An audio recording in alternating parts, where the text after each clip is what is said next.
দোকানদার ভাই, আমাকে একটা গণিত খাতা দেন। এই নাও। ভাই, খাতার পৃষ্ঠার কয়টো? পৃষ্ঠার 100টো। আচ্ছা, গুনে দেখি। 1, 2, 49, 50। আরে ভাই, এখানে 50টা পৃষ্ঠা, আর আপনি না করলেন 100টো।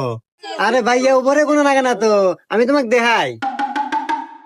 1, 2, 3, 4, 5, 6, 7, 8, 9 এবারে গোনা নাগে। আচ্ছা ভাই, দাম কয়টি? হ্যাঁ, দাম 20 টাকা। ও, এই নেন ভাই। আরে এটা 10 টাকা। আরে ভাই, এই যে 10 আর এমর হলো 10, এই হলো 20, এবারে কোন লাগে? হুমুন্দি কয় গিরা।